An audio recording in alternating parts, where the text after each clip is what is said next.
When Dr. Emma Chen walked through the entrance of the Olympic National Park Ranger Station on September 14, 2024, at 7:45 in the morning, barefoot and wearing crude clothing made from animal hides and tree bark, the ranger on duty initially thought she was a particularly dedicated method actor from a local theater production. The emaciated woman, her dark hair matted into long dreadlocks, interwoven with small bones and feathers, her face covered in primitive geometric tattoos, done with what appeared to be charcoal and ash, spoke only 7 words before collapsing. "Marcus is dead." They called it Ascension, the woman who would be identified through fingerprints 3 hours later as Dr. Emma Chen, a 34-year-old wildlife biologist from Seattle who had been missing for 6 years, had somehow survived an ordeal that would challenge everything investigators thought they understood about what could exist in the remote wilderness of the Pacific Northwest. Before her disappearance, Emma Chen's life followed a trajectory of academic excellence and passionate dedication to conservation science. Born in Portland, Oregon on March 3, 1985, to immigrant parents who owned a small restaurant in the Hawthorne district, Emma showed an early fascination with the natural world that never diminished. She graduated summa cum laude from the University of Washington with a degree in environmental science in 2007, then completed her doctorate in wildlife biology at Oregon State University in 2013. Her dissertation on the impact of climate change on Pacific Northwest megafauna populations earned her recognition from the National Science Foundation and a postdoctoral research position with the U.S. Forest Service. By 2018, at age 33, Emma had published 17 peer-reviewed papers and was considered one of the leading experts on elk migration patterns in the Cascade and Olympic mountain ranges. She worked out of the Forest Service's Pacific Northwest Research Station in Seattle, where her cubicle was decorated with trail maps, wildlife photographs she had taken herself, and a quote from John Muir that read, "In every walk with nature, one receives far more than he seeks." Her colleagues described her as meticulous in her research, physically fit from years of fieldwork, and possessing an almost encyclopedic knowledge of wilderness survival techniques. Dr. Marcus Whitfield, her research partner and romantic partner of 3 years, was a 36-year-old botanist specializing in old-growth forest ecosystems. Born in Spokane, Washington, on July 19, 1982, Marcus had grown up in a family of outdoor enthusiasts and spent his childhood summers backpacking through the North Cascades. He completed his undergraduate degree at the University of Montana in 2004, earned his master's from the University of British Columbia in 2008, and his PhD from Duke University in 2014. His research focused on the relationship between fungal networks and tree health in temperate rainforests, work that had implications for forest conservation strategies across the region. Marcus and Emma met at a conference on ecosystem management in Bend, Oregon, in March 2015. Colleagues who knew them both noted that their relationship was built on a shared passion for their work, a deep respect for the wilderness, and complementary expertise that made them exceptional collaborators. They co-authored 4 papers together and had applied for a joint research grant to study the interconnected relationships between large mammal migration and forest health in the Olympic Peninsula. In August 2018, Emma and Marcus received notification that their grant proposal had been approved by the National Science Foundation, providing funding for a 3-year study of wildlife corridors in Olympic National Park. The research would require extensive fieldwork in some of the most remote areas of the park, documenting elk herds, tracking their movement patterns, and correlating this data with Marcus's ongoing research on forest composition. They spent the month of September preparing for their first extended field season, which would take them into the Hoh River Valley and the surrounding wilderness areas.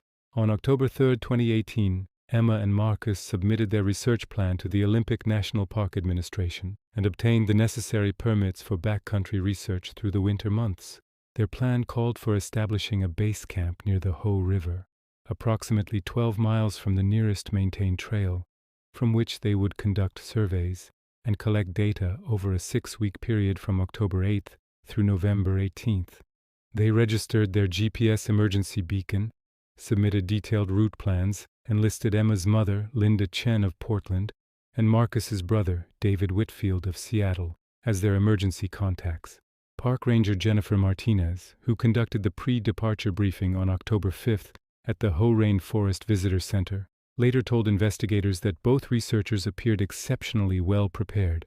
They had professional-grade camping equipment rated for winter conditions, a satellite phone with fresh batteries, a GPS unit with emergency beacon capability, comprehensive maps marked with their intended routes, and approximately 45 days of freeze-dried food supplies. Emma carried a tranquilizer gun and bear spray as standard equipment for wildlife researchers, while Marcus had a comprehensive botanical sampling kit.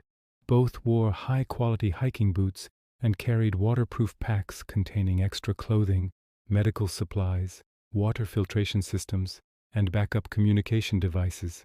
On the morning of October 8, 2018 at 6:15 a.m., Emma and Marcus departed from the Hoh Rainforest Visitor Center parking area in Emma's blue 2016 Toyota Tacoma pickup truck. Security camera footage from the visitor center shows them loading final supplies into their backpacks, checking their equipment one last time, and heading northeast on the access road that leads to several remote trailheads. At 9:30 a.m., a volunteer trail steward named Robert Yamamoto encountered them at the start of the Hoh Lake Trail. Noting their names in his daily log, Yamamoto later recalled that they seemed in excellent spirits, discussing their excitement about the research ahead, and mentioned they would be heading off trail into the deeper wilderness within a few days. The last confirmed contact with the outside world occurred on October 14, 2018, at 3:47 p.m., when Emma sent a satellite text message to her research supervisor, Dr. Patricia Reynolds at the Forest Service office in Seattle. The message read, "Base camp established. Excellent elk activity observed. Marcus documenting unusual fungal formations. Weather holding. Check-in next week as scheduled." Dr. Reynolds, who had worked with Emma for 5 years, noted nothing unusual about the message or its tone. When the scheduled check-in for October 21st did not occur, Reynolds attempted to contact Emma via satellite phone at 2:00 p.m. that day. The call went directly to voicemail, which was not immediately alarming as satellite coverage in the deep valleys could be intermittent. By October 23rd, when 3 attempts to reach either researcher had failed and no messages had been received, Dr. Reynolds contacted Olympic National Park authorities to report concern about her missing colleagues. The initial search operation began on October 24, 2018, at 8:00 a.m., led by Chief Ranger Thomas Blackwell, and involving 12 park rangers, 6 search and rescue volunteers from Clallam County, and 2 K-9 units specially trained for wilderness tracking. The search team followed the researchers' filed route plan, hiking 12 miles into the Hoh River Valley, to the coordinates Emma had provided as their intended base camp location. At the site, approximately 300 yards from the river, on a flat area beneath a stand of massive Sitka spruce trees, searchers found a well-organized camp that showed signs of recent occupation. A high-quality 4-season tent remained fully erected and properly staked, its interior containing 2 sleeping bags, several books on forest ecology and wildlife biology, Emma's personal journal with entries dated through October 13th, clothing, and various personal items. Outside the tent, a bear-proof food canister sat properly closed and suspended from a tree branch, containing approximately 3 weeks' worth of unused freeze-dried meals. A camp stove, cooking equipment, and water filtration gear were neatly arranged on a flat rock. Most significantly, both researchers' GPS units, satellite phone, and emergency beacon were found inside the tent, all in working condition with adequate battery power. The only items conspicuously missing were the researchers themselves, their hiking boots, their day packs, Emma's tranquilizer gun, and Marcus's botanical sampling equipment. On October 25th, the search expanded to include 2 helicopters, equipped with thermal imaging technology, and an additional 24 volunteers from search and rescue teams across Washington state. The helicopter crews conducted grid searches of the surrounding terrain, covering a 15-mile radius from the base camp and focusing particular attention on the river corridor, cliff sides, and dense forest areas where someone injured might seek shelter. Ground teams spread out along the valley, checking every trail, examining animal paths, and searching for any sign of human passage through the undergrowth. The K-9 units picked up human scent trails leading away from the camp in multiple directions, but each trail eventually dissipated or ended at the river, where water would have eliminated any scent markers. Over the following week, the search continued with increasing intensity and growing concern. Divers from the Clallam County Sheriff's Office conducted systematic searches of the Hoh River both upstream and downstream from the camp, checking for any indication that the researchers might have fallen into the water. Technical rescue teams rappelled down cliff faces and searched narrow ravines where someone could have fallen while moving through difficult terrain. Every cave, rock overhang, and natural shelter within the search area was thoroughly examined. On November the 2nd, search teams discovered Marcus's distinctive red day pack hanging from a tree branch approximately 4 miles northeast of the base camp, in an area of extremely dense, old-growth forest far from any established trail. The pack was intact and contained Marcus's wallet with his driver's license and credit cards, a field notebook with botanical observations dated October 14th, energy bars, a water bottle, and his collection of sample vials and tools. There were no signs of struggle, no blood, no indication of what had caused him to abandon the pack in this location. A thorough search of the immediate area yielded no additional clues. The weather on October 14th and 15th had been clear and mild, according to meteorological records, with daytime temperatures around 55 degrees and nighttime temperatures dropping to approximately 40 degrees. There had been no storms, no unusual weather events that might have created emergency conditions requiring the researchers to abandon their carefully established camp. Detective Sarah Morrison of the Clallam County Sheriff's Office, assigned to lead the criminal investigation into the disappearance, conducted extensive interviews with everyone who had been in the park area during the relevant time frame. A family from California had been camping near the Hoh Rainforest Visitor Center and reported hearing what they thought might have been human voices calling out in the forest on the night of October 14th, but they had assumed it was other campers and thought nothing of it at the time. A commercial wilderness guide named Jake Pattison, who had been leading a group through the area, reported seeing what appeared to be a crude shelter made from branches and bark about 8 miles from the researchers' camp. But when he returned to the location with search teams on October 29th, the shelter had vanished and there was no clear evidence it had ever existed. By November 8, 2018, after 31 days of intensive searching involving hundreds of personnel, thousands of volunteer hours, and the examination of over 200 square miles of wilderness, the official search was suspended.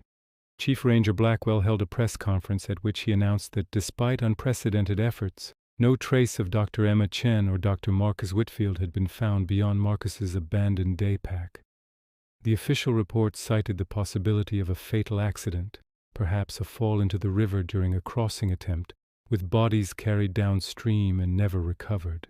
The families of the missing researchers, devastated by the lack of closure, hired private investigator Rebecca Torres, a former FBI agent who specialized in missing persons cases in wilderness areas. Torres spent 3 weeks in November 2018 conducting her own investigation, interviewing witnesses, reviewing all evidence, and exploring additional areas that had not been covered by the official search.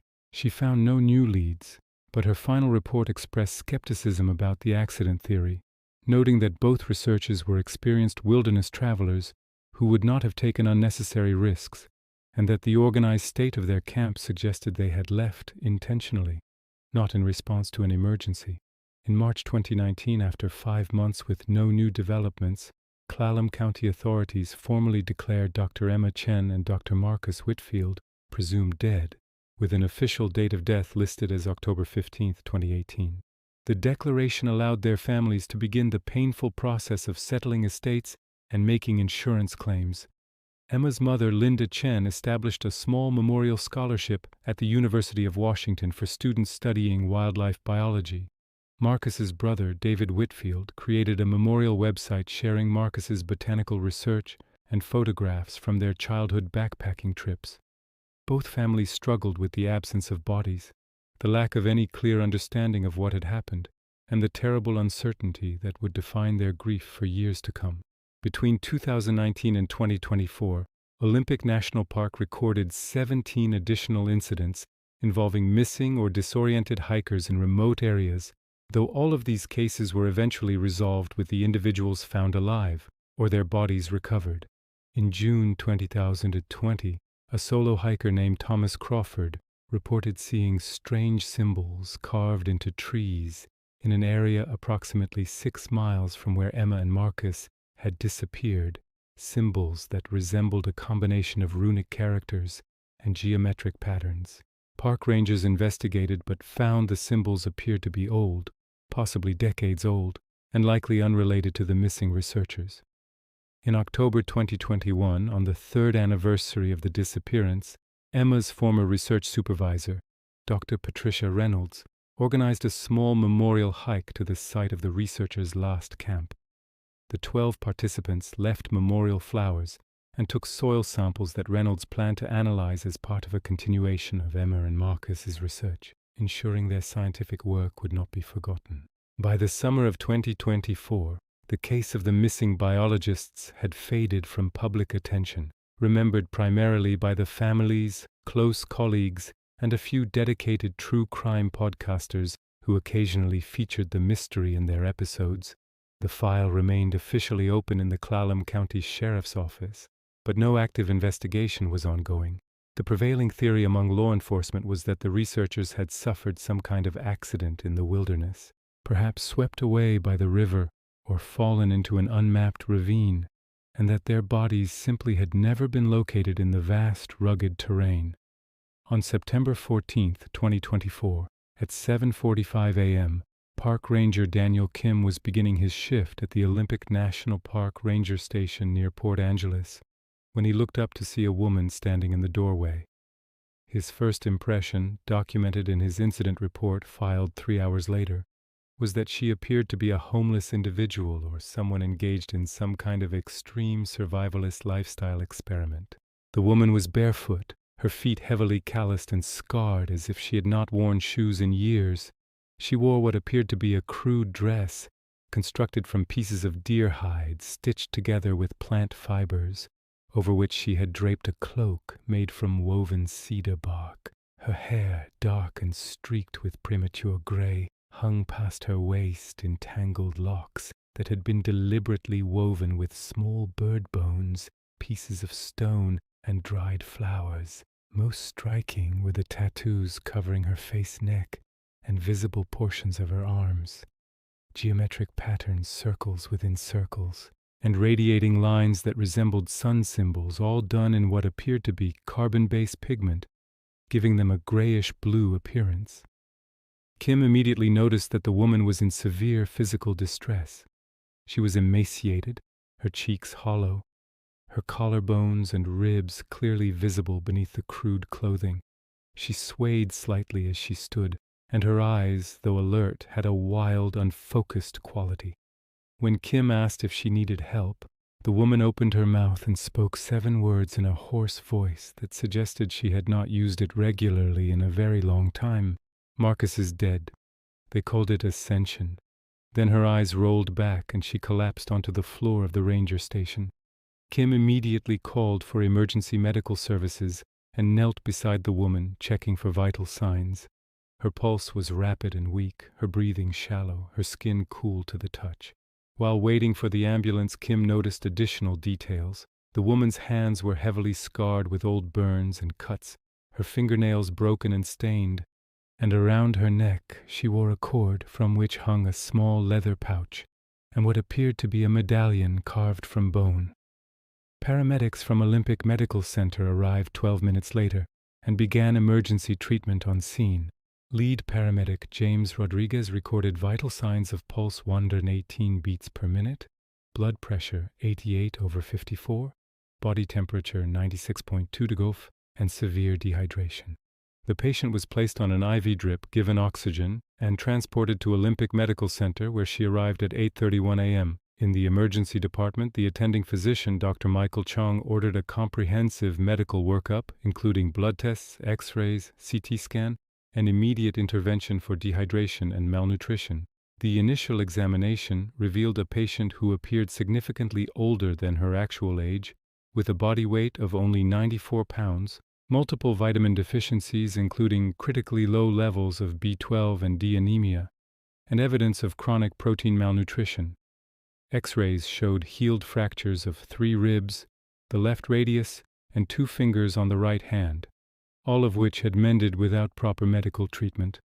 There were dozens of scars across her body, including what appeared to be deliberate burn marks on her upper arms and back, and numerous cuts that had healed in characteristic patterns, suggesting they had been inflicted with a blade in some kind of systematic manner. The most unusual finding was the presence of unknown alkaloid compounds in her blood chemistry, substances that the hospital laboratory could not immediately identify, but which suggested long-term consumption of certain wild plants with psychoactive properties. The patient remained unconscious for the first 4 hours of treatment, as her body slowly responded to IV fluids and medications. Hospital staff carefully photographed her tattoos and the items she had been wearing, which were collected as potential evidence. At 1:15 p.m., Detective Sarah Morrison, who had been the lead investigator on the original missing persons case 6 years earlier, arrived at the hospital after being contacted by Ranger Kim. Morrison requested that the hospital staff attempt to obtain fingerprints from the patient for identification purposes. The prints were taken at 1:45 p.m. and submitted to the FBI's Integrated Automated Fingerprint Identification System. At 2:23 p.m., the system returned a match. The woman was Dr. Emma Chen, reported missing on October 23, 2018, and declared legally dead on March 15, 2019. When Emma finally regained consciousness at 4:30 p.m., she found herself in a hospital room with Detective Morrison and a psychiatric nurse, Karen Phillips, sitting beside her bed. Emma's first words, according to Morrison's detailed report, were, "How long?" When told it was September 2024, nearly 6 years since her disappearance, Emma closed her eyes and tears ran down her scarred cheeks. For the next hour, she spoke only in short, fragmented sentences, many of which made little sense to her listeners. "The enlightened ones," she said. "They said the old world was ending. They said we would help build the new one." When asked about Marcus Whitfield, Emma's face contorted with grief, and she repeated what she had said at the ranger station. They called it ascension. Fire and smoke and singing, he wouldn't stop screaming. When asked where she had been held, Emma said, "The temple, in the mountain, 3 valleys past the Sunset River." She described being taken from their camp, being walked for days through the forest, being held in an underground complex, but her narrative was disjointed and confused, jumping between different time periods. She repeatedly used phrases that sounded like religious or philosophical statements: separation from the fallen world, purification through labor, the chosen vessels. Dr. Helen Martinez, the psychiatrist called in to evaluate Emma, documented signs of severe post-traumatic stress disorder, possible dissociative identity disorder, and what she termed systematic psychological conditioning, consistent with long-term captivity and indoctrination. On September 15th, Linda Chen arrived from Portland, having been notified that her daughter, presumed dead for over 5 years, was alive. The reunion took place in Emma's hospital room with medical staff present. Linda later told reporters that Emma looked at her for a long moment before recognition seemed to dawn, then embraced her mother and sobbed for nearly 20 minutes without speaking. Emma's first coherent words to her mother were, "I tried to remember your face. I tried so hard." Over the following 3 days, as Emma's physical condition stabilized and her cognitive function improved with proper nutrition and rest, she began to provide more detailed information to investigators. David Whitfield, Marcus's brother, visited on September the 16th to ask about his brother's fate. Emma took his hand and told him, her voice breaking, "Marcus never stopped being who he was. He refused to forget. That's why they had to eliminate him." When David asked what had happened, Emma simply shook her head and said, "Fire. They chose fire." The formal interview process began on September 18th, conducted by Detective Morrison, FBI Special Agent Thomas Richardson, who had been called in due to the potential interstate nature of the crime, and Dr. Martinez, who provided psychiatric support. The interview was video recorded and lasted 3 hours and 42 minutes. Emma described how on October 14, 2018, she and Marcus had left their base camp to track an elk herd that had been moving through the area. They had traveled approximately 4 miles northeast, following the animal's trail through dense forest. In a small clearing, They had encountered what appeared to be a primitive camp, several crude shelters made from branches and bark, a fire pit, and signs of recent human activity. Curious and somewhat concerned about who might be living in such remote wilderness, they had approached the camp calling out greetings. Before they could react, they had been surrounded by 6 people who emerged silently from the forest. These individuals were dressed in handmade clothing similar to what Emma would later wear, their faces marked with geometric tattoos, and they moved with coordinated precision that suggested military or survival training. The group had not spoken but had communicated through hand signals. 2 of them had carried crude spears with fire-hardened points, while others had what appeared to be stone knives in leather sheaths. Emma and Marcus had attempted to identify themselves as researchers, but their words had been ignored. They had been quickly and efficiently disarmed, their hands bound behind their backs with rope made from twisted plant fibers, and their mouths covered with pieces of leather to prevent them from calling out. According to Emma's testimony, the entire capture had taken less than 3 minutes and had been conducted with such practiced efficiency that resistance had been impossible. The captors had led them away from the clearing, moving through the forest along paths that were invisible to the untrained eye, deliberately avoiding all established trails. The journey had lasted for what Emma estimated was 3 days. Though they had been kept blindfolded for much of it, they had walked only at night, resting during daylight hours in concealed locations. Food had consisted of dried meat and water, and their captors had remained almost entirely silent throughout the trek. On what Emma believed was the 4th night of captivity, they had arrived at what the captors called the temple. The entrance was a narrow opening in a cliff face, concealed behind a natural rock formation and a carefully arranged screen of living vegetation. Inside was an extensive cave system that had been modified and expanded over what must have been many years. The main cavern, approximately 40 feet across and 20 feet high, served as a gathering space and contained a central fire pit that vented through a natural chimney in the rock. Burning torches mounted in niches carved into the walls provided light, and the smoke created a constant haze that made Emma's eyes water. The cave system extended deep into the mountain through a series of connected chambers and tunnels. Some chambers served as sleeping quarters, with platforms cut into the rock and covered with animal hides. Others were storage areas containing dried food, tools, clothing made from animal skins, and what appeared to be books and papers kept in waterproof containers. One large chamber had been designated as what the group called the Sanctification Hall, where the walls were covered with painted symbols and diagrams depicting complex philosophical and mystical concepts. Emma estimated that 15 to 20 people lived in the complex, ranging in age from teenagers to elderly individuals in their 70s. All bore the distinctive geometric tattoos, though the patterns varied, suggesting some kind of hierarchy or status system. The group was led by a man they called the interpreter, an gaunt individual in his 60s with long white hair and a beard whose body was covered in elaborate tattoos and scars that appeared to have been deliberately inflicted as part of some ritual. The interpreter spoke frequently, delivering what Emma described as lectures on philosophy and spirituality that blended elements of various religious traditions, survivalism, environmental extremism, and apocalyptic beliefs. According to the interpreter's teachings, modern civilization was inherently corrupt and doomed to collapse.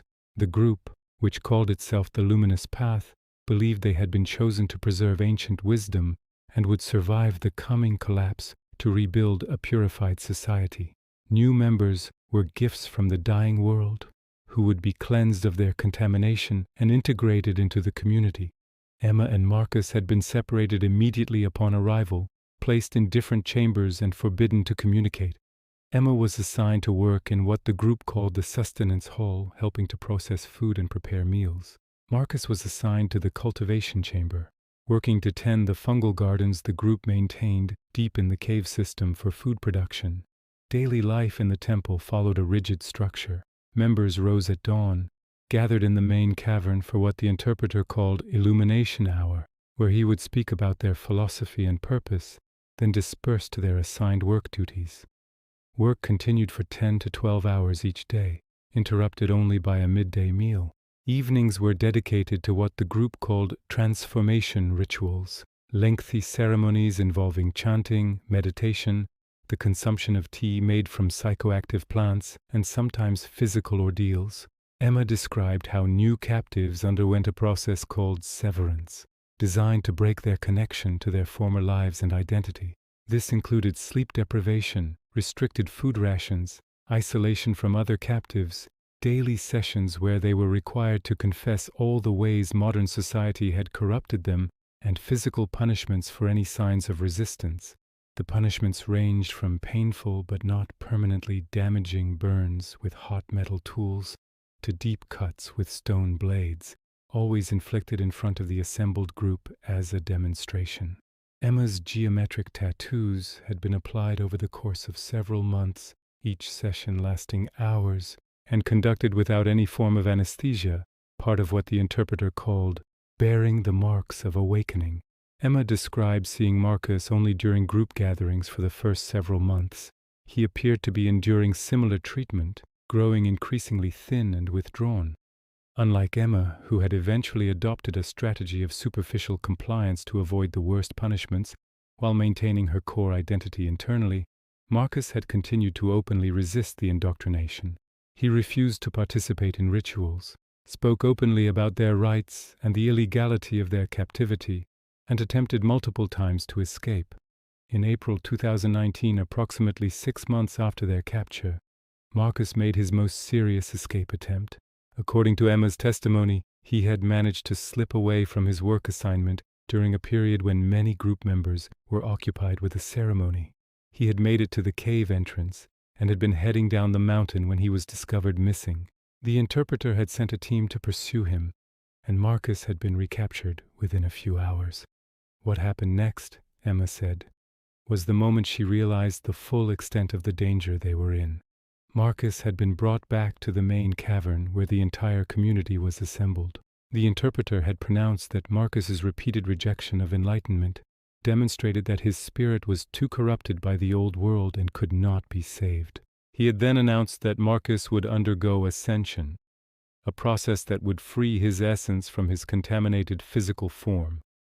Over Emma's screams and struggles, held back by multiple group members, Marcus had been tied to a wooden frame positioned over a deep pit that had been filled with burning coals and accelerant-soaked wood. The frame had been slowly lowered into the intense heat and flames while the group chanted. Marcus had screamed for approximately 5 minutes before falling silent. The ceremony had continued for another hour as the interpreter spoke about purification and the liberation of the spirit. Marcus' remains had been removed from the pit and placed in a special chamber deeper in the cave complex that the group called the Garden of Ascended Souls. Following Marcus's death, Emma's will to resist had been effectively broken. She had adopted full outward compliance with the group's expectations, participating in all rituals, accepting the teachings without question, and working diligently at her assigned tasks. Internally, she had described entering a state of psychological dissociation, separating her core self from the person performing these actions. Over the years, the line between her true self and the compliant persona had become increasingly blurred. Time had lost meaning in the cave environment where day and night were indistinguishable. Emma had lost track of months and eventually years, orienting herself only by the cycles of ceremonies and the arrival of new captives. She learned that the luminous path had been operating in the Olympic wilderness for at least 20 years, periodically recruiting hikers and campers who ventured too deep into remote areas. Some were eventually integrated as full members after years of conditioning, while others who resisted too strenuously were subjected to ascension.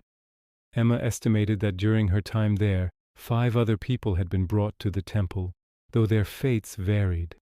The opportunity for escape had come in July 2024. A section of the cave system had become unstable due to water seepage and minor earthquakes, and part of a tunnel had collapsed. In the chaos of the collapse and the subsequent effort to shore up the damaged areas, security had become lax.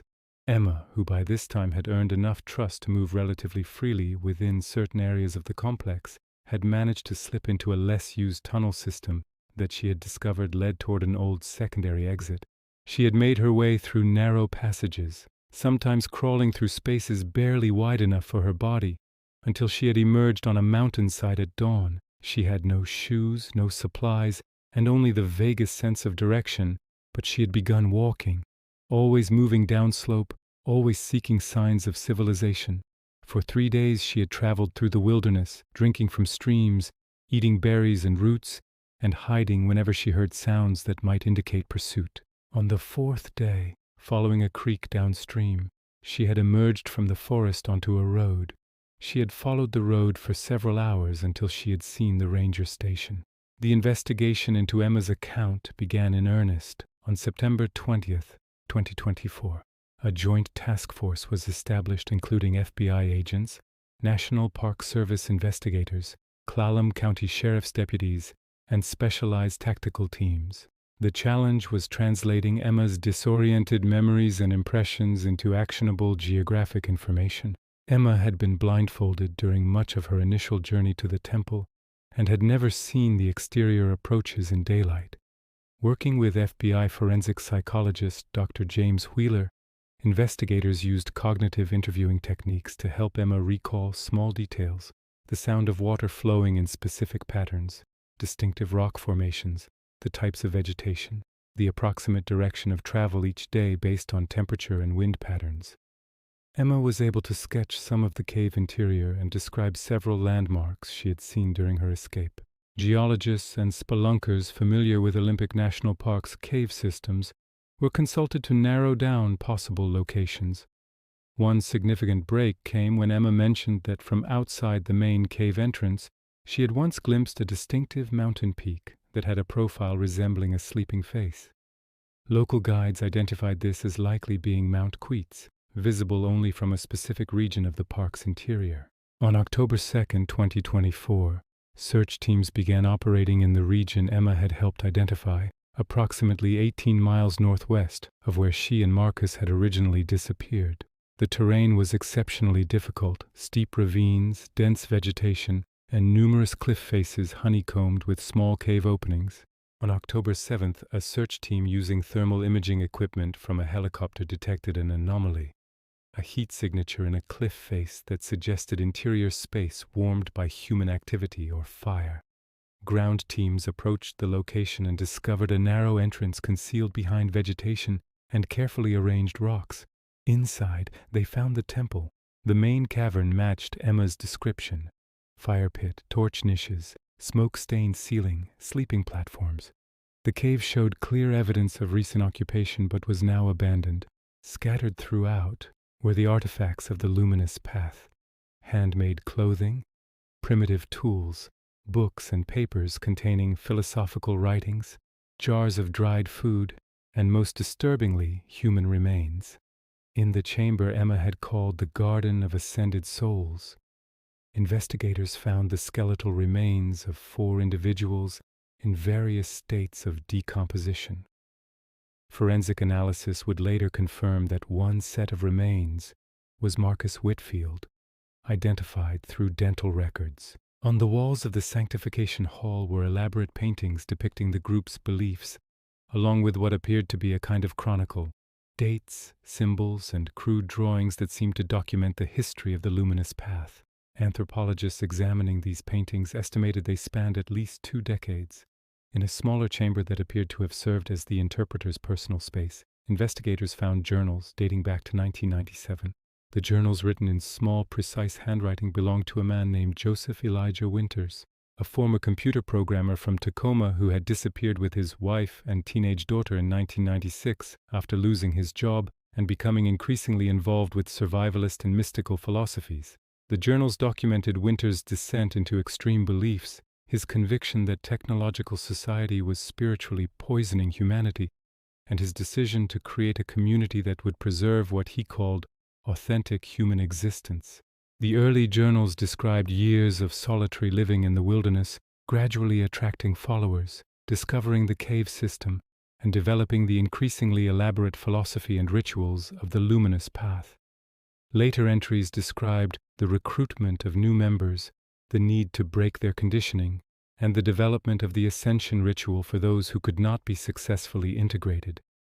The most recent journal entry was dated August 15, 2024, just weeks before Emma's escape. In it, Winters wrote about signs of instability in the cave system and a growing sense that their time in the temple was ending, that they would need to relocate to a new sanctuary he had been preparing. Despite the discovery of the temple and the evidence it contained, Joseph Winters and the other members of the Luminous Path had vanished. Search teams found evidence that the site had been systematically abandoned, most food stores removed, many tools and possessions taken, signs that a large group had departed within days of Emma's escape. A massive search operation was launched across Olympic National Park and surrounding wilderness areas in Washington and Oregon. FBI investigators issued bulletins to law enforcement agencies across the Pacific Northwest.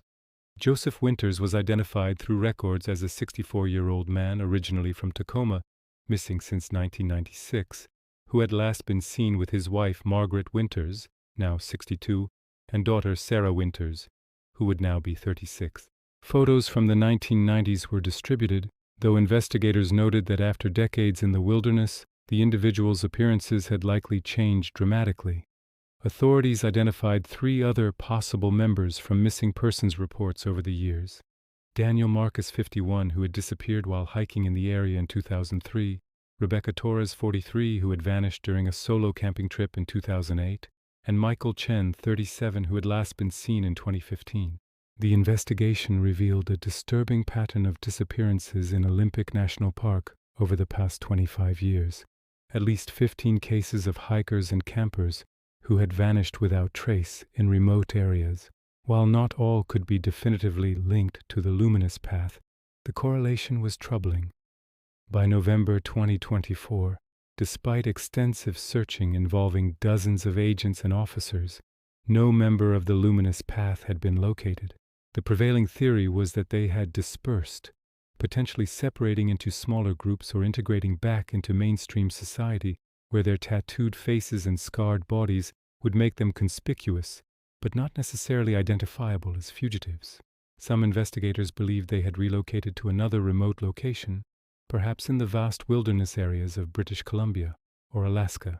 Emma Chen remained in intensive psychiatric care through October and November 2024 at a specialized trauma treatment facility in Seattle. Her diagnoses included severe post-traumatic stress disorder, complex dissociative disorder, and what psychologists termed prolonged psychological captivity syndrome. Treatment involved medication to help stabilize her mood and reduce nightmares, intensive therapy to help her process her experiences, and gradual reintegration activities to help her readapt to modern society. Progress was slow and nonlinear. Emma struggled with many aspects of everyday life that most people took for granted. Electric lights bothered her, enclosed spaces triggered panic attacks.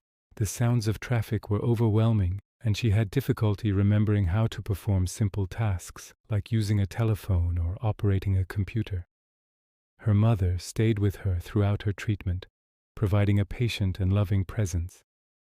In December 2024, Emma agreed to provide additional testimony to FBI investigators, hoping that more details might help locate the Luminous Path members. She described individual faces she remembered, specific conversations, the hierarchy of the group, and details about their skills and capabilities. This information was compiled into detailed profiles that were distributed to law enforcement agencies. On January 15, 2025, a hiker in North Cascades National Park reported finding a small camp with crude shelters and evidence of recent occupation, along with geometric symbols carved into nearby trees that matched those found in the temple. By the time investigators reached the location 2 days later, it had been abandoned. Similar reports trickled in from remote areas across the Pacific Northwest over the following months: fleeting sightings of tattooed individuals in wilderness areas, abandoned camps with suspicious characteristics, strange symbols carved into trees. Each led to intensive searches, but the members of the Luminous Path remained elusive. No arrests were made. The case remained officially open and active, classified as one of the FBI's highest priority fugitive investigations. Joseph Winters and the other identified members of the Luminous Path were added to the FBI's most wanted list. The National Park Service implemented new protocols for backcountry permits, including mandatory GPS tracking for all overnight visitors to remote areas, more frequent ranger patrols in areas where the luminous path had operated, and a comprehensive review of unsolved missing persons cases. For Emma Chen, recovery was an ongoing process with no clear endpoint. By early 2025, she had made significant progress. She could tolerate indoor environments, had relearned many basic skills, and was beginning to reconnect with parts of her former identity. She had started reading scientific papers again, though she found it difficult to concentrate. She took short walks in urban parks, but became anxious in dense forests. She attended weekly therapy sessions and participated in a support group for survivors of long-term captivity. The nightmares persisted, vivid dreams of fire and smoke and chanting voices. In March 2025, Emma made her first public statement, reading from a prepared text at a press conference organized by the FBI. Her voice shaking but clear, she said, "Marcus Whitfield was a brilliant scientist and a good man who deserved to live a long life, doing the work he loved. His death was murder, and those responsible must be held accountable. I survived, but I will carry the scars of those 6 years for the rest of my life. If my testimony helps bring justice and prevents others from suffering what I suffered, then perhaps something meaningful can come from this horror." She also made a direct appeal to any members of the Luminous Path who might be watching. "I know some of you were kind to me when you could be. I know some of you were taken and broken, just as I was. It is not too late to leave, to come forward, to tell the truth. The interpreter's teachings were lies. There is no ascension, no enlightenment in what was done. There is only trauma and loss. Please, if you can hear this, find your way back." The investigation into the Luminous Path revealed troubling questions about how such a group could have operated undetected for decades in a national park.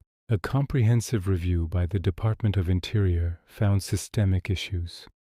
Vast areas of Olympic National Park were so remote that they were rarely, if ever, visited by rangers. Cave systems had never been comprehensively mapped, and coordination between different agencies investigating missing persons cases had been inadequate. The review led to significant policy changes, increased funding for park law enforcement, and the establishment of a specialized task force dedicated to investigating cult activity in wilderness areas. 4 other individuals who had been reported missing in Olympic National Park between 2008 and 2018 were now believed to have been victims of the Luminous Path, though their remains had not been found.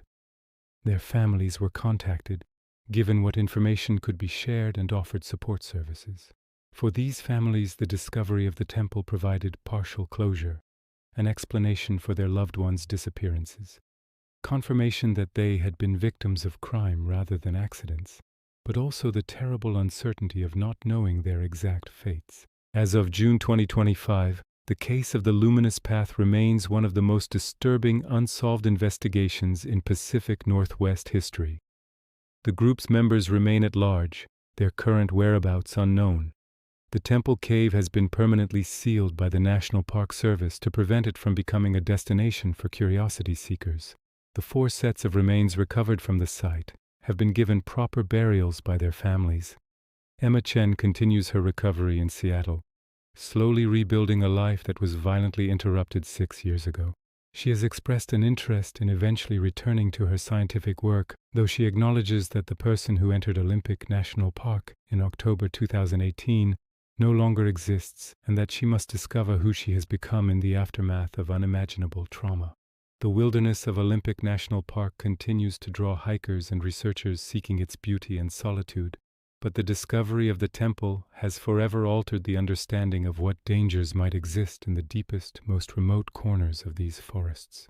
The case serves as a dark reminder that the wilderness can harbor not just the dangers of nature, but something far more disturbing: human predators who use isolation and the vastness of the terrain to prey on the vulnerable. For now, the search continues for Joseph Winters and the members of the Luminous Path, a group that turned wilderness survival into a cult of control and murder. And in the back of many minds is the question that nobody can definitively answer: how many other such groups might exist, hidden in the remote wilderness areas of North America, operating in the shadows beyond the reach of law and society. Emma Chen survived to tell her story, but Marcus Whitfield and an unknown number of others did not. Their story stands as both a testament to the resilience of the human spirit and a cautionary tale about the darkness that can flourish when isolation and ideology combine far from the moderating influence of civilization.